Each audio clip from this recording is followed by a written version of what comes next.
Friends, Indira ಅಡುಗೆ ಮನೆಗೆ ಸ್ವಾಗತ. ಫ್ರೆಂಡ್ಸ್, ಎಲ್ಲರೂ ಹೇಗಿದ್ದೀರಾ? ನಾನು ತುಂಬ ಚೆನ್ನಾಗಿದ್ದೀನಿ. ನೀವೆಲ್ಲ ತುಂಬ ಚೆನ್ನಾಗಿದ್ದೀರಾ ಅಂದ್ಕೊಳ್ತೀನಿ.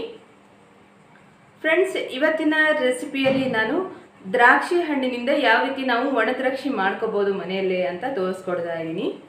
ಫ್ರೆಂಡ್ಸ್, ನಾವು ಹೊರಗಡೆ ತೊಗೊಂಡಾಗ ಅದಕ್ಕೆ ಏನೆಲ್ಲ ಕೆಮಿಕಲ್ ಏನಾದರೂ ಹಾಕಿಬಿಟ್ಟು ಅವ್ರು ಡ್ರೈ ಮಾಡಿ ಕೊಟ್ಟಿರ್ತಾರೆ ಅಲ್ವಾ. ನಾವು ಮನೆಯಲ್ಲೇ ಒಣ ದ್ರಾಕ್ಷಿ ಹೇಗೆ ಮಾಡೋದು, ಏನು ಕೆಮಿಕಲ್ ಯೂಸ್ ಮಾಡದೆ ಹೇಗೆ ಮಾಡಿ ಇಟ್ಕೋಬೋದು, ಅದನ್ನು ಒಣಗಿಸ್ಬಿಟ್ಟು ನಾವು ತುಂಬ ಟೈಮ್ ಅಂದರೆ 1 ವರ್ಷದೊಳಗೂ ನಾವು ಯಾವ ರೀತಿ ಹೊರಗಡೆ ತಂದು ಇಟ್ಕೊತೀವಲ್ಲ ಅದೇ ರೀತಿಯಲ್ಲಿ ನಾವು ಯೂಸ್ ಮಾಡ್ಕೋಬೋದು. ಬನ್ನಿ ಇವಾಗ ನಾವು ಒಣ ದ್ರಾಕ್ಷಿ ಮಾಡೋದು ಹೇಗೆ ಅಂತ ನೋಡೋಣ ಅಲ್ವಾ. ಅದಕ್ಕೂ ಮುಂಚೆ ಯಾರೆಲ್ಲ ನನ್ನ ಚಾನಲನ್ನು ಸಬ್ಸ್ಕ್ರೈಬ್ ಮಾಡ್ಕೊಂಡಿಲ್ಲ ಬೇಗನೆ ಸಬ್ಸ್ಕ್ರೈಬ್ ಮಾಡ್ಕೊಳ್ಳಿ. ಹಾಗೆ ಬೆಲ್ ಐಕಾನ್ನ ಪ್ರೆಸ್ ಮಾಡೋದನ್ನ ಮರಿಬೇಡಿ.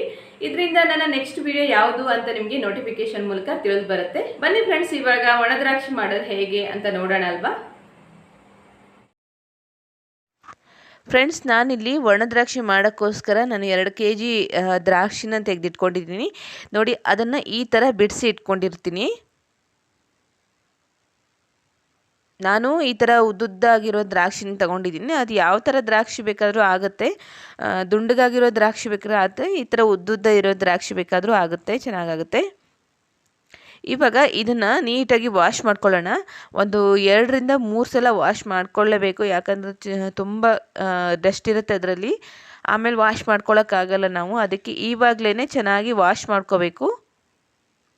ನಾನೊಂದು 4 ಸಲ ವಾಶ್ ಮಾಡ್ಕೊಂಡಿದ್ದೀನಿ.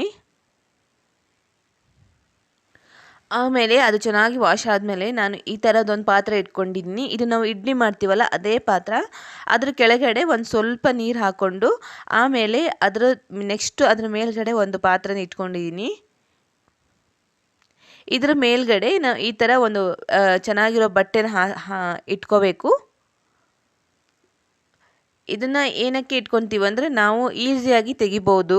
ದ್ರಾಕ್ಷಿನ ಇದಕ್ಕೆ ಹಾಕ್ತೀವಲ್ಲ ಅದು ಆಮೇಲೆ ಅದನ್ನು ನೀಟಾಗಿ ತೆಗಿಬೋದು. ಹಾಗಾಗಿ ಈ ಥರ ಹಾಸ್ಕೊಂಡಿದ್ದೀನಿ. ಇದ್ರ ಮೇಲೆ ನಾವು ತೊಳೆದಿರೋ ದ್ರಾಕ್ಷಿನ ಹಾಕ್ಕೊಳ್ಳೋಣ. ಇವಾಗ ನಾವು ದ್ರಾಕ್ಷಿನ ಒಂದು ಸ್ವಲ್ಪ ಹೊತ್ತು ಬಿಸಿ ಮಾಡ್ಕೋಬೇಕು, ಬೇಯಿಸ್ಕೋಬೇಕು.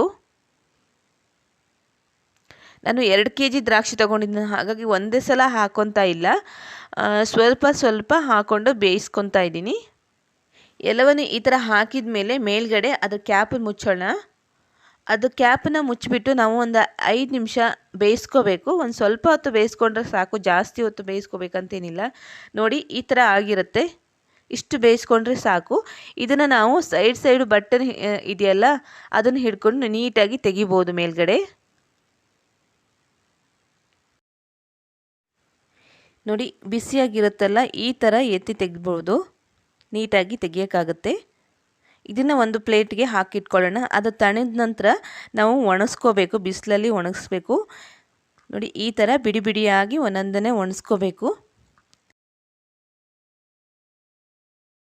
ಒಂದು 4 ದಿನ ಆದರೂ ಒಣಗಿಸ್ಕೋಬೇಕು, ಆವಾಗಲೇ ಚೆನ್ನಾಗಿ ನೀಟಾಗಿ ಆಗುತ್ತೆ.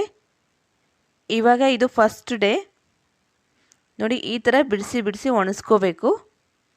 ನಾನು ಟೆರೇಸ್ ಮೇಲೆ ಒಣಗಿಸ್ಕೊತಾ ಇದ್ದೀನಿ. ಕೆಳಗಡೆ ಒಂದು ಚಾಪೆ ಇಟ್ಕೊಂಡು ಅದ್ರ ಮೇಲ್ಗಡೆ ಬಟ್ಟೆ ಹಾಕಿ ಆನಂತರ ಒಣಗಿಸ್ಕೊತಾ ಇದ್ದೀನಿ. ಟೆರೇಸ್ ಮೇಲೆ ತುಂಬ ಚೆನ್ನಾಗಿ ಬಿಸಿಲು ಬರುತ್ತೆ, ಅಲ್ಲೇ ಒಣಗಿಸ್ಕೊಂಡ್ರೆ ಚೆನ್ನಾಗಿರುತ್ತೆ. ನೋಡಿ, ಈ ಥರ ಬಿಡಿ ಬಿಡಿಯಾಗಿ ಒಣಗಿಸ್ಕೋಬೇಕು.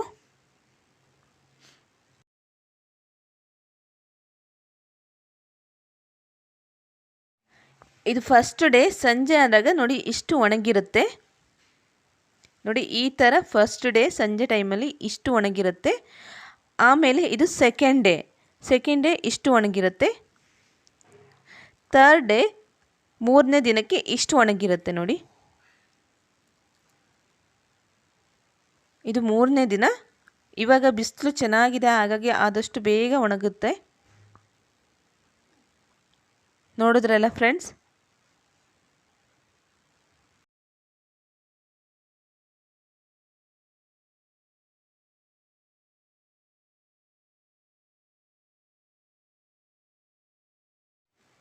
ನೋಡಿ, 4ನೇ ದಿನಕ್ಕೆ ಕಂಪ್ಲೀಟಾಗಿ ನೀಟಾಗಿ ಒಣಗಿದೆ. ನೋಡಿ, ಈ ಥರ ಆಗಿರಬೇಕು ದ್ರಾಕ್ಷಿ. ಇವಾಗ ಒಣ ದ್ರಾಕ್ಷಿ ರೆಡಿಯಾಗಿದೆ. ಇದನ್ನು ನಾವು ಇವಾಗ ಒಂದು ಪ್ಲೇಟಿಗೆ ಹಾಕಿ ಇಟ್ಕೊಳ್ಳೋಣ. ಇದನ್ನು 1 ವರ್ಷ ಆದರೂ ನಾವು ಯೂಸ್ ಮಾಡ್ಬೋದು, ತುಂಬಾ ಚೆನ್ನಾಗಿರುತ್ತೆ.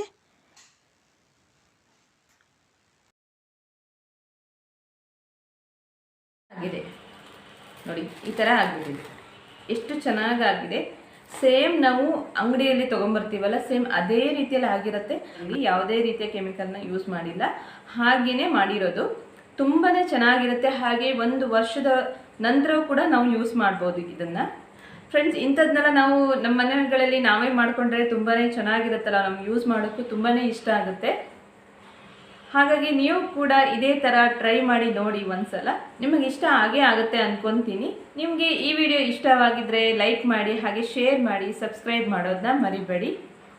ನೆಕ್ಸ್ಟ್ ವಿಡಿಯೋದಲ್ಲಿ ಸಿಗೋಣ ಅಲ್ವಾ? ಧನ್ಯವಾದಗಳು.